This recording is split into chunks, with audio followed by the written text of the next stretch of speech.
Bonjour Tilde, c'est Anna Sidorovic, artiste peintre qui vit à Paris.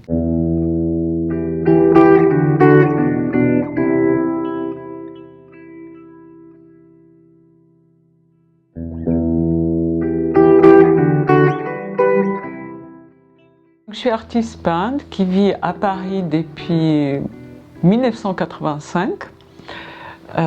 Qui s'est consacré toujours à la peinture. J'ai jamais fait une autre activité dans ma vie. Donc j'ai fait d'abord les études en Pologne. Ensuite je suis venue ici quand j'ai tombé amoureuse de Paris, comme beaucoup d'artistes. Et j'ai refait mes études aux Arts Déco et ensuite j'ai commencé à travailler avec des galeries. J'étais toujours intéressée par l'art.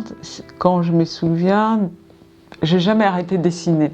Il y avait quand même dans mon entourage familial mon père qui était designer et il y avait beaucoup de livres d'art. Donc quand j'étais petite, il faut dire, c'est une époque où on n'avait pas téléphone, on n'avait même pas la télé. Donc on s'ennuyait beaucoup et cette ennui quelque part et frustration m'a emmenée quand même feuilleter ces livres. Et à un moment, je voulais dessiner comme des artistes, des renaissances italiens.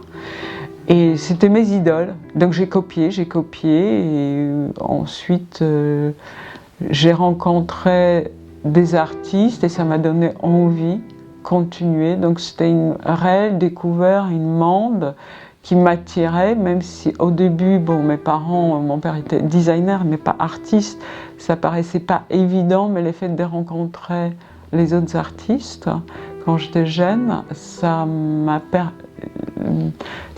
fait prendre conscience que c'est quelque chose d'accessible. Mon travail, surtout au début, c'est une fascination que j'avais pour le travail des Renaissances, ensuite Moyen-Âge, donc c'est devenu une sorte de dialogue. Ça veut dire par rapport à un tableau que je trouvais magnifique ou qui me procurait beaucoup d'émotions, j'avais envie de trouver une sorte de réponse. Réponse pas uniquement passive en tant que spectateur pour dire c'est beau, ça m'émue, j'avais besoin d'être en action, mettre ma patte. Je ne me suis pas autorisée à l'époque, dans ma jeunesse, faire les tableaux plus personnels, comme si ma vie propre, mon vécu, mon bonheur, ma souffrance n'avaient pas de lieu d'être. Et c'est plutôt une artiste comme Louise Bourgeois, qui a finalement fait une sorte de psychothérapie avec son travail, finalement elle a fait une sorte de résilience par rapport à ce qu'il a vécu. Grâce à son travail, elle a mis beaucoup. Et c'est là que je me suis autorisée, effectivement, mettre un peu plus mon propre vécu, mon propre histoire. Donc, entre autres, il y a ces côtés solitude. Effectivement, j'étais un enfant seul, des parents très âgés, très timide, très introverti. Et effectivement, ça m'a permis de trouver un support avec les temps. J'osais mettre ça en plus en évidence. Ensuite, aussi certains rêves irréalisables, je me suis autorisée à mettre dans mes tableaux. Parce qu'un tableau, c'est un message quelque part. Peut-être pas unique, ça peut être un message de notre vie aussi, de notre bonheur, de notre souffrance. Et quelque part, peindre un ange, c'est peindre cette messager. Donc, à un moment, effectivement, je me suis autorisée aussi peindre ma propre vie, où j'ai cherché comment aborder aussi des réalités qui nous entourent.